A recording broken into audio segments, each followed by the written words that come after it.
है, मैं किसी के ऊपर व्यक्तिगत कमेंट नहीं कर सकता, लेकिन राजनीति में आना और ठहरना, यहां टिकना अपनी योग्यता के बल पे होता है। जब आप जनता को फेस करते हैं तो जनता ये नहीं देखती कि आप किस परिवार से हैं या आपके पिता या आपके परिवार में कौन क्या था। आपकी सेवा और आपकी जो जनता में अपीयरेंस है, जो आप पे जनता का प्रभाव है, आपका जो जनता में, वो देखा जाता है। तो मैं समझता हूं कि इस बात को करना कि कोई अच्छे परिवार से है तो जनता उसको इसलिए स्वीकार कर लेगी, तो आज के जमाने में ये संभव नहीं है। जनता सेवा मांगती है, जनता समर्पण मांगती है, जनता काम मांगती है, और जिनके अंदर यह भाव होगा वही राजनीति में टिकते हैं। इस तरह से पेश किए हुए लोग ज्यादा दिन राजनीति में टिक नहीं पाते। नहीं, ध्रुव नारायण जी, ये आपकी बात से शायद सभी एग्री करेंगे। मेरा सवाल थोड़ा डिफरेंट है। मैं कह रहा हूं कि युवाओं के आने में, मेन स्ट्रीम में आने में सबसे बड़ा जो रोड़ा है वो दिग्गज है, और उन दिग्गजों को अपनी साख, अपनी जगह बचाने की जो मशक्कत करनी पड़ रही है, या तो दिग्गज साइडलाइन हो। आप जैसे कह रहे थे आपकी पार्टी विनेबिलिटी पे टिकट देती है, उसके बाद युवा चेहरा तय होगा। ये तय है कि बाबूलाल गौड़ 80 साल के ऊपर हो गए हैं, लेकिन उनको दोबारा टिकट दिया जा रहा है। क्या उसके जगह पार्टी युवाओं की बात करती है तो एक नए चेहरे को इंट्रोड्यूस नहीं कर सकती? देखिए, मैं आपसे ये कहना चाह रहा हूं कि युवा ज्यादा उम्र का होना कोई गुनाह तो नहीं है। अगर गौड़ जी 80 साल के हैं तो ये कोई गुनाह नहीं है। अगर वो क्षमतावान है, लोग उनको पसंद करते हैं, अगर उनके अंदर काम करने की क्षमता है और वो लगातार 9 बार से जीत रहे हैं, तो मैं समझता हूं कि यह बात उनको नहीं रोकती कि वो 80 साल के हो गए। कोई भी एज आप सरकारी नौकरी से राजनीति की तुलना नहीं कर सकते। सरकारी नौकरी में रिटायर होना एक सतत प्रक्रिया है और उसका एक कारण है रिटायर होने का।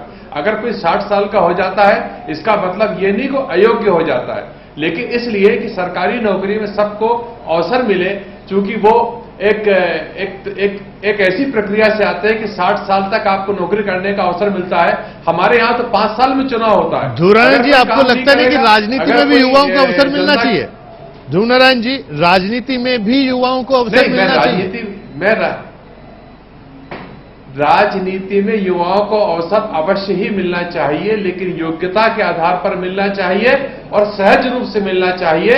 सिर्फ युवाओं को लाना है आगे, इसलिए बुजुर्गों को या जो सीनियर उनको हटा देना, मैं इस मत का नहीं हूं। मैं इस मत का हूं कि सब कुछ सहज रूप से, स्वाभाविक रूप से होना चाहिए। अस्वाभाविक रूप से लाया हुआ किया गया काम कभी सफल नहीं होता है, एक एनार्की हो जाएगी। जीतू पटवारी जी, जैसा आपने सुना, सब कुछ सहज रूप में होना चाहिए, एनार्किज्म आएगा। क्या आपको लगता नहीं कि बीजेपी युवाओं को आगे आने में थोड़ा सा अभी भी हिचकिचाहट है? क्योंकि राजनीति में जब आम आदमी सरकारी नौकरी से रिटायर होता है, जहां तो पदों की भरमार है, राजनीति में 5 साल में एक जगह से तो एक ही आदमी आएगा। ऐसे में अगर दिग्गज आगे नहीं आएंगे, अपने नई पीढ़ी को आगे नहीं बढ़ाएंगे, तब तो सब दूसरे को मौका ही नहीं मिलेगा। आप जैसे आदमी तो हमेशा कार्यकर्ता ही बन के रह जाएंगे। जीतू जी,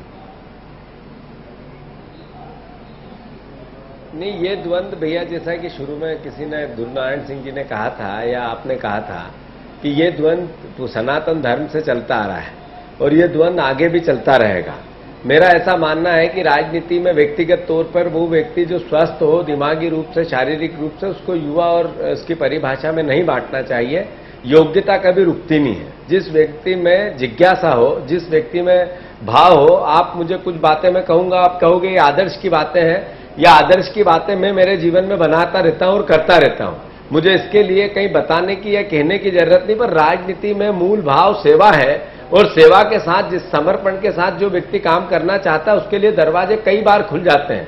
मेरा ऐसा व्यक्तिगत तौर पे मानना है कि चलिए जीतू जी, आपके व्यक्तिगत बात को हम सब लोग मानते हैं, और आदर्श और युवा और दिग्गजों की साइडलाइन पे फिर हम बात करेंगे। एक छोटा सा ब्रेक लेते हैं, उसके बाद मैं प्रदीप से भी जानना चाहूंगा, जब सबसे युवा हैं हम लोगों में, कि दरअसल युवाओं के लिए क्या कर रही है दोनों पार्टियां इन मध्य प्रदेश और छत्तीसगढ़ में। एक ब्रेक के बाद लौटते हैं।